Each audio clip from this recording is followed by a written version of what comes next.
Hey everybody, Mrs. Dumas here, and today we're going to talk about the Dar al-Islam, otherwise known as the Islamic world.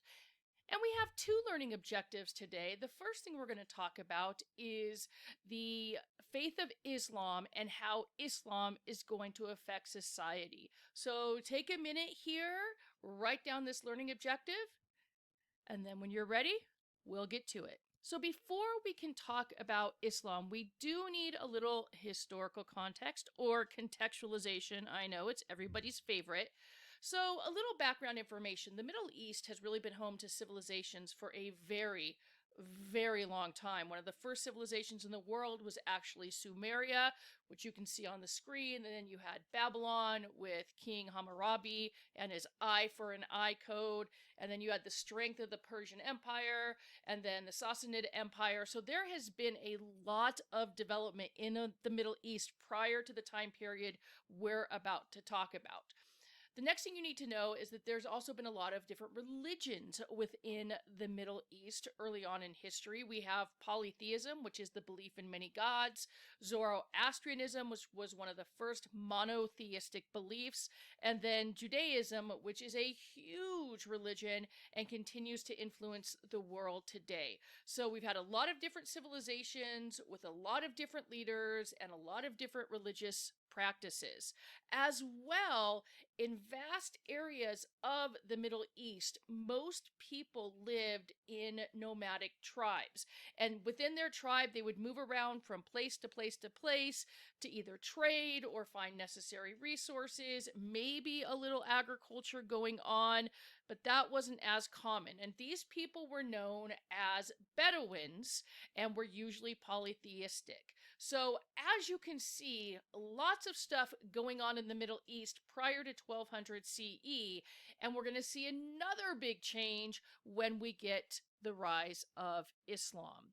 So what ends up happening is this. Oops, let me go back. So Muhammad, born around 570 CE, was just like a traditional Bedouin guy, right? He belonged to the Quraysh tribe. He was a merchant and pretty common, right? There's nothing that necessarily set him apart. Now, the Quraysh tribe really was one of the most powerful tribes around Mecca, so that's good. That's substantial. But again, it's not like Muhammad was born and everything was like ordained for him right away. That's not really what happened. So Muhammad's born, he's trading around a lot, coming into contact with a lot of people, leading a traditional Bedouin life. But that will change around the age of 40, because around the age of 40, he started having visions and hearing voices. And as anyone who is having visions and hearing voices, it's concerning at first, and you're trying to figure out what the heck is going on. Is it just me? Are other people hearing this? You know, am I going crazy? Like, what's going on here? And so, hoping to figure out what was going on, why he was having these visions or hearing voices, he would often meditate at Mount Hira, which you see here. And then one night during meditation, on Mount Hira, the Islamic faith says that the Archangel Gabriel visits Muhammad as he's meditating. And he tells Muhammad, hey, I am here. The voices you're hearing, the visions you're hearing, it's all from Allah, the Islamic God, and we are revealing to you the final revelation, right? And so what they meant by the final revelation is that a revelation was made with Judaism, and it was legit, and a revelation was made with Christianity, and it was legit too, but man has kind of corrupted religion in a way, and so Allah, or God, is coming down now giving the final version. And this is what you, Muhammad, need to preach and teach to the people. Because, as Archangel Gabriel would say, there is going to be a judgment day. And it's not necessarily going to be pretty for everybody. So, Muhammad, you need to go out, you need to teach this to the people, you need to convert them so that their souls can be saved on Judgment Day. And initially, Muhammad's like, I don't know if I want this responsibility. That is a lot to deal with. But with the support of his wife and his family, he does eventually accept the responsibility, and he becomes the prophet okay, or the founder of Islam. And so now it will be his responsibility to go out and spread the word of Allah. Because on Judgment Day, here is what happens. Allah has given humans free will. People are free to choose between right and wrong and are responsible for their actions. When that person dies, if the good deeds they have done outweighs the bad, the person is going to go to paradise, or think of heaven, a place of joy and bliss. If the bad thing a person does has outweighed the good things, then the person is going to be punished in hell.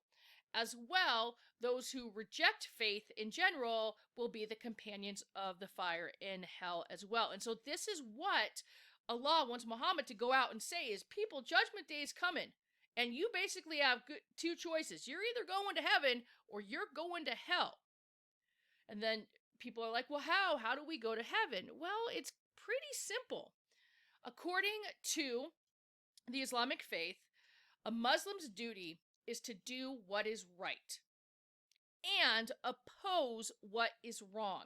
And so you can see in this quote here, if something's not right, Muslims are expected to speak up or conduct some action, or through a gaze, acknowledge that something is wrong and it's not okay, and try to fix it. So really, it comes down to do what's right and help fix what is wrong. That's what gets a Muslim into heaven according to the Islamic faith. But that's not all. Along with that, a Muslim must follow the 5 pillars. And so you can see the 5 pillars here, and I'll briefly talk about them. Let's start with the Psalm. The Psalm is during the Islamic holy month of Ramadan. A Muslim must fast from sunup to sundown. So no eating and no drinking from sunup to sundown. After sundown, you eat, you drink, you have a good time, and then it starts all over again the next day during the entire month. Then you have the zakat, and this just basically means giving money to the poor. It's 2.5% of your income that you are taxed, that you are expected to give to those who are less fortunate than you. Then you have the shahada, which is the public declaration for a Muslim that they believe in only one God, that God is Allah. Then you have the salah, which is praying 5 times a day facing Mecca, and it's like morning, mid-morning, afternoon, mid-afternoon, and night. And then finally the Hajj, which is the pilgrimage to Mecca, which is the holy city of Islam, because that's where Muhammad is from. And according to the Islamic faith, you've got to take at least 1 pilgrimage to Mecca during your lifetime if you are able. The Quran does recognize that some people might not be able due to health or monetary issues. And so if you are able, you are expected to make the Hajj. So all of this information from Judgment Day to the 5 pillars is found in the Quran, which is the holy book of Islam. So as a practitioner of Islam, if you are a Muslim, you know the Judgment Day is coming. You know your job is to do what's right and fix what's wrong and to follow the 5 pillars. And that's what it comes down to. So here is where I want you to stop for a minute, because that was a lot of information in a pretty short amount of time. So what I want you to do is to take a minute, and in your notes somewhere, if you haven't already done so, I want you to answer these 2 questions. Number 1, how would believing in these statements, whether it's Judgment Day, 5 pillars, one God, how might that affect how a person acts? So if someone was a recent convert to Islam and they believe in Judgment Day and they believe in the 5 pillars, what might that look like for an individual person, how they might act? And then how might that person's actions affect society? What would this look like? So I want you to take about 5 minutes, okay? Pause this video, answer those questions, jot down some notes on your note page, and when you're done, then come on back. Alrighty, so hopefully you got some good notes down, or if you were studying with a group of people that you had a good discussion about this. And so the information that we've just discussed and the questions you've just answered should help you answer the learning objective is how does the Islamic faith basically affect society? So now we're going to move on to learning objective 2, which deals with the rise of the Islamic empires or caliphates, because caliphate is just another word for empire. So your learning objective here is to explain the causes and effects of the rise of Islamic states. So what caused the states to come about, and then once they existed, these empires, what kind of effects did that have not only on the empires themselves, but other people they came into contact with. So take a second, write down this learning objective.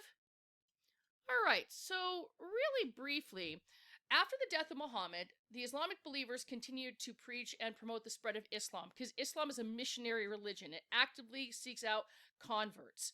And so it will be Islamic missionaries and soldiers and traders who are going to be responsible for the rapid expansion of Islam, which I'm about to show you on a map. So taking a look at this map, that light brown, that is the growth of Islam under Muhammad. Remember, Muhammad is from Mecca, so that's where it's going to start. And then it spreads to those light brown areas. And that's going to be through missionaries and through traders. And then you see another growth spurt between 632 and 644. That's like the salmon colored. That too is going to be done through missionaries and traders and also some military conquest. And then you're going to see military conquest, a little bit of military conquest in the light pink into the Persian Empire, and then continued military conquest and trade, which is going to lead to that final stage of expansion, which was from 751 to 1700. So if you take a look at that map, we see Islam in the Middle East, Central Asia, North Africa, parts of Eastern Europe, into Spain as well. And then eventually, between the 13th and 16th centuries, in the lower right-hand side of the map, you can see that it spreads to Southeast Asia. Right? So, especially into Indonesia. So that is a tremendous spread of the Islamic faith. And the reason this happens is because some people decided they were going to conquer the territory. And if they conquered the territory, then they were going to implement Islam into the territories that they now controlled. Others did it simply through engaging in trade. As they were, as Muslims were trading with others, they shared their basically religious beliefs, and then that would lead to the spread of Islam.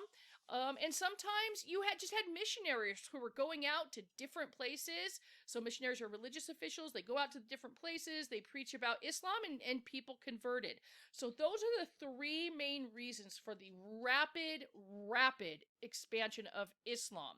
And then when Islamic leaders gained all this territory, they created what's known as the caliphate. And basically, caliphate is just a word for Islamic empire. And the two earliest Islamic empires were the Umayyads, which is sort of known as the first Islamic empire, a little bit debatable, but we'll go with it. And then the Abbasid Caliphate, which is the golden age of Islam. Now, because of time constraints, we're not going to talk too much about the Umayyads, but we are definitely going to get into the Abbasid Caliphate. But before we get more into the Abbasid Caliphate, what I want you to do is, when I say go, I want you to pause the video and highlight or underline or jot down more notes about what caused the rise of these caliphates. What led to the spread of Islam? So pause this video, take a few notes, and then when you're done, come back. Okay, so now that we know why Islam spread and the major empires that are going to come about because of that, let's get a little bit more detailed into the Abbasid Caliphate, or the golden age of Islam. So one of the first things we need to know is, if you can focus in the upper left-hand corner, is that prior to the Abbasids, the Umayyad Caliphate ruled from like 661 to 750 CE. And during their rule, there was a lot of territorial expansion. So if you go back and look at the map, you can see how much the Umayyads spread into, which means they had a lot of different territories and a lot of different groups of people and religions within their empire. And unfortunately, the Umayyads were not, they just weren't very nice. They weren't nice to anybody who wasn't Arab. They weren't really nice to anybody who wasn't Muslim. And even if you were Arab, if you weren't like wealthy or military based, they weren't that nice to you either. And so it's kind of a restrictive form of government for a lot of people who lived under the Umayyad leaders. So that's kind of like strike one against them.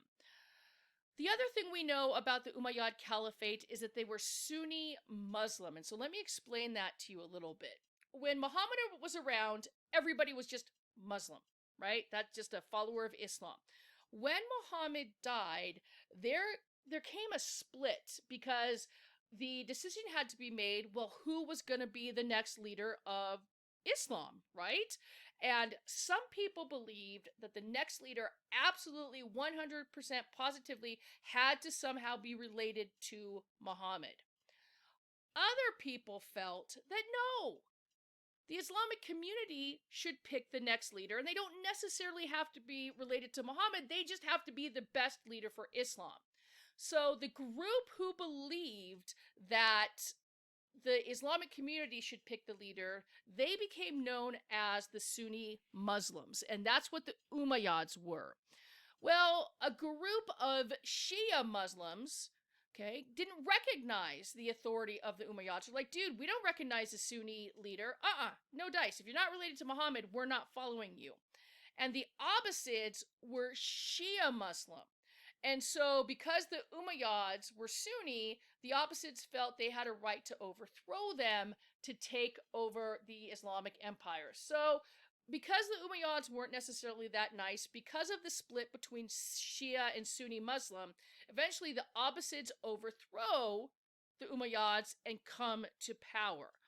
Now, the Abbasids are what we call a very cosmopolitan empire. They were all about the learning and the trade and all these awesome things. That's why they're called the Golden Age. The first thing that they do is decide that when they come to power, they are going to make a more open and representative form of government. And for the Abbasids, that means, hey, we don't care who's in government as long as it's the best person for the job. So the Abbasids are going to practice a meritocracy, similar to what we see in China, that if a person, regardless of where they were born, what social class they were in, even what ethnicity they were, religion they practiced, if they were the best person for the job, that person is going to get the positions in government. And so that is going to make a more efficient, effective government. So kudos to the Abbasids. Now, even though you're going to have all kinds of people in government, make no mistake that the caliph, the leader, retained absolute power. Whatever he said went. Now, he would use what's known as a bureaucracy, similar to what we see in China, to help him make the best decisions. But ultimately, whatever the caliph said, that's what happened. So the bureaucracy in the Abbasid Caliphate looks something like this. At the top, ultimate power, number one guy was the Sultan or Caliph. Beneath him then were a bunch of different what we call ministries or departments. And so you'd have a department of the military, and you'd have a justice department, and you'd have a treasury department, and let's just say you had like a construction building infrastructure department. So the best people for each of those departments would then give advice and say, hey, Sultan, we need to do this, we need to do this, we need to do this, we need to do this. And then the Sultan could then act on that, basically that information or those recommendations. And so that's why it was so important to have the best people in those positions, because you don't want to have idiots in these departments telling the Sultan the wrong information and then the empire falls apart. So this merit-based bureaucracy with the Caliph or Sultan as the head worked really well for the Abbasids. It just created a more fair, representative, effective form of government. And the Abbasids were also affected when it came to religion. Remember how I said the Umayyads were pretty restrictive? They kind of thought Islam was just an Arab religion. They didn't prevent people from converting, but they didn't actively seek other people to convert. The The Abbasids were different. They wanted people to convert. They encouraged the spread of Islam to anybody and everybody. They wanted to create this global community. But if a person didn't want to convert, the Abbasids were religiously tolerant, especially if you were either Jewish or Christian, because remember, Islam does recognize the legitimacy of Judaism and Christianity.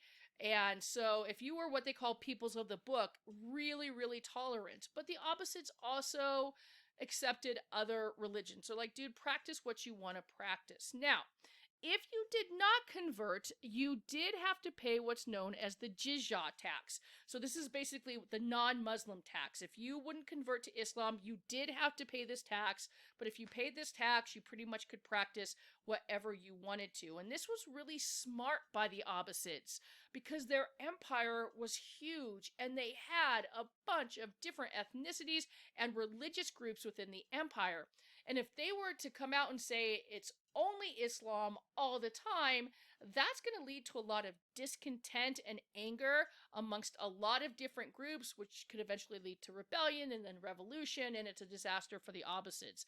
By being religiously tolerant, that basically told the people they were ruling is, A, we respect you, and then once people feel respected, they're more likely to do what their leaders are asking them to do. And so this was a really good policy for the Abbasids. Now, another huge policy of the Abbasids revolved around trade.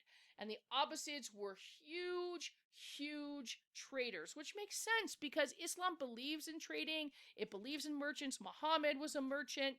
And so the Abbasids are going to be active, especially with the Indian Ocean Trade Network, which you're going to learn about next time, and along with the Silk Road.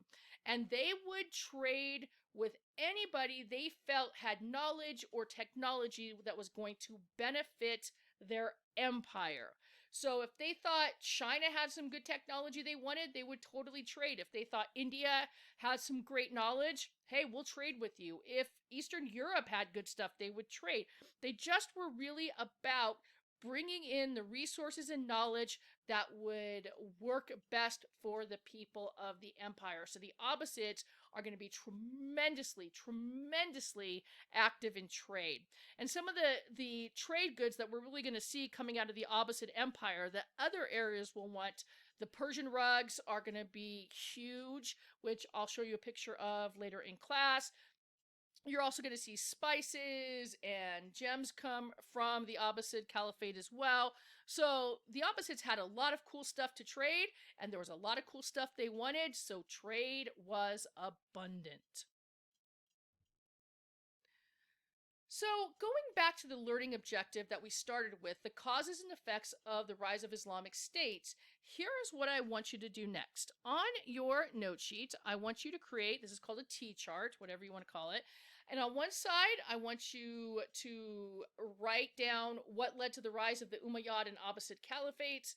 Excuse me, left side. And on the right side, what I want you to do is write down what were the effects of Abbasid political, religious, and economic policies. Because right now you have a lot of information, which is great, but now we've got to take that information and be able to use it to actually answer the learning objective. So on the left-hand side, tell me, what gave rise to the Umayyad and Abbasid Caliphates? Why did these empires come about to begin with? And on the right-hand side, so you have these Abbasid political, religious, and economic policies. Well, what kind of effect is that going to have? Not only on the people of the Abbasid Caliphate, but the people they come into contact with as well. And then once you gather those informations and you put them in this chart, now you're going to have a better ability to answer that learning objective. So once again, thank you for tuning in and listening. And as always, if you have any questions, comments, or concerns, you always need to share those with us. But until next time, ladies and gentlemen, we'll see you later.